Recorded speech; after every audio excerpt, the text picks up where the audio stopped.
हर की गरम बाटे खून तो धोआ जाई पानी से। अरे की भैया से जानू ओकर बाची ना आसानी से। तो बिहार हटे पगली हमार लाइन डाला। अरे की बिहार हटे पगली टांगा जाई दुनाली से। बिहार हटे पगली।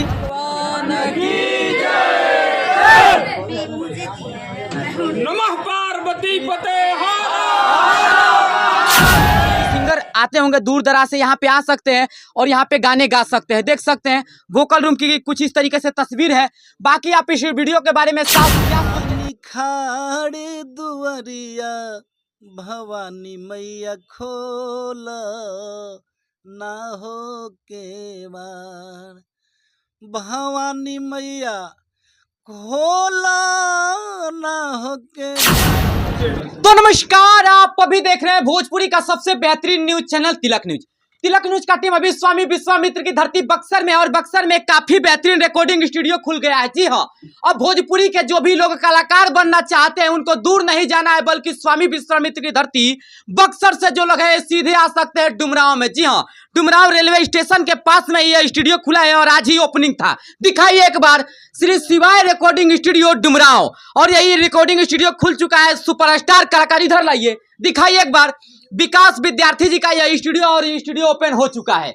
और मैं आप लोग को बता दूं, ओपन करने के लिए तमाम सुपरस्टार कलाकार आज पहुंचे हुए हैं। सब लोग से मिलवाऊंगा, चाहे वो सुपरस्टार कलाकार विनय मिश्रा हो और लोकप्रिय गायक जिन्हें ट्रेंडिंग स्टार कहा जाता है और कहा जाता है कि रॉक स्टार तूफान राज जी का भी आगमन यहाँ पे हो चुका है। देख सकते हैं तूफान जी यहाँ पे। तूफान जी चाहेंगे कि एक मिनट थोड़ा सा इधर आ जाइए, और आज पहुंचे हुए तो क्या कहेगा जनता के बीच। सबसे पहले जे भी श्रोता बाटे और देखे वाला और गावे वाला जी भाई के हम विनती करो तने कि शिवाय स्टूडियो डुमरांव में खुलल बा, बक्सर से कुछ ही दूर 18 किलोमीटर में हट के। और बहुत सुंदर भोजपुरी के हमार कलाकार गायक विकेश भाई, जौना दिन से हमनी के गायकी अभी शुरुआत करतन जे तोना दिने भाई है कि इधर आ जाइए भैया, इधर आइए, इधर आइए, इधर आइए। हाँ, बोलिए विकेश भाई आओ भैया, आइए। आगे आ जाए।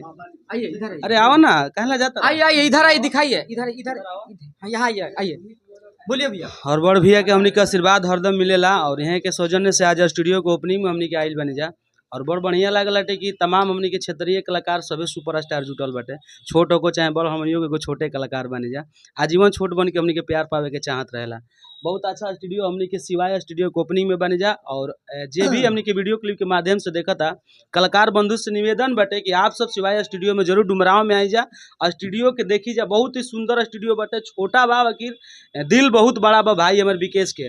विकेश से आप लोगों को मैं एक चीज बता दूं, विकेश भाई भी आ जाइए, इधर आइए। और एक चीज आप लोग को बता दूं कि जो भी लोग हैं बक्सर जिले के, चाहे आरा जिले के, चाहे सासाराम, मोहनिया, रामगढ़, किधर से भी हो, या हो आप सिमरी से हो या इधर कुरान सरैया से हो, कहीं से भी हो, तो सीधे डुमरांव में आइए और इस स्टूडियो में अपना ऑडियो वीडियो रिकॉर्डिंग करवाइए, गाना गाइए। जी हाँ, और एक चीज और पूछेंगे, तूफान जी आज स्टूडियो में आए हैं, गाने भी लगातार बवाल मचा रहे हैं कि बिहार हटे पगली टंगा जाए दुनाली से, तो क्यों ना इस दुनाली वाले गाने से ही थोड़ा सा गुनगुनाए।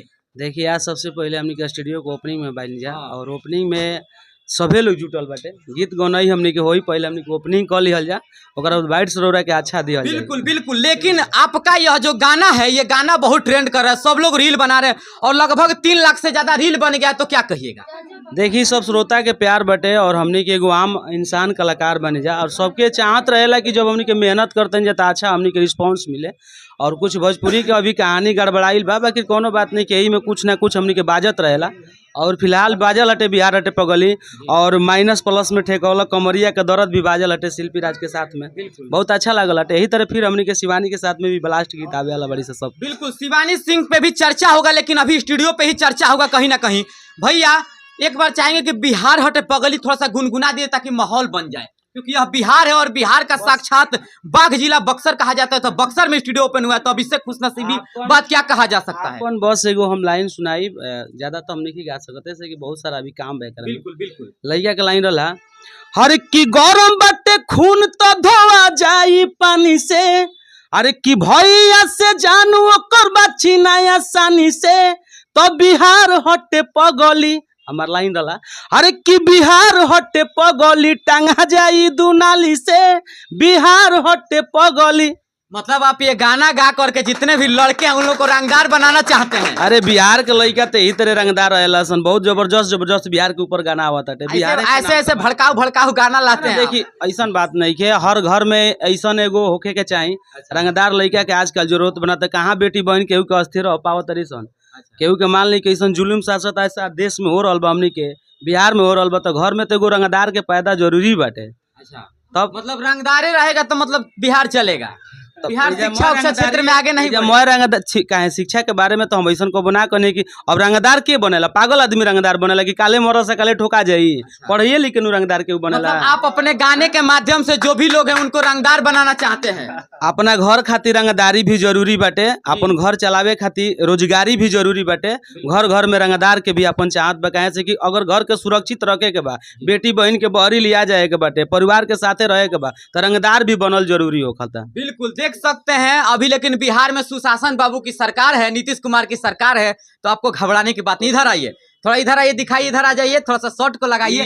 इतना ऐसा अच्छा स्टूडियो खोले हैं, क्या कहिएगा? बोलिए, देखिए शर्माइए मत, आज नहीं शर्माना है, कहीं ना कहीं जनता के बीच बताना है। देखिए कोई बात नहीं, शर्मा रहे हैं लेकिन स्टूडियो बहुत अच्छा ओपन किया, आप लोग आइए, ऑडियो वीडियो करवाइए। भाई से जब हमनी के मुलाकात भई रहे तो एगो सुंदर बहुत व्यवहारिक तरीका से और बहुत अच्छा गीत जो अगर हमनी के आज से 4 साल पहले बनारस गो रहनी जा भाई के एगो वीडियो रहे, वो घरे एगो हमनी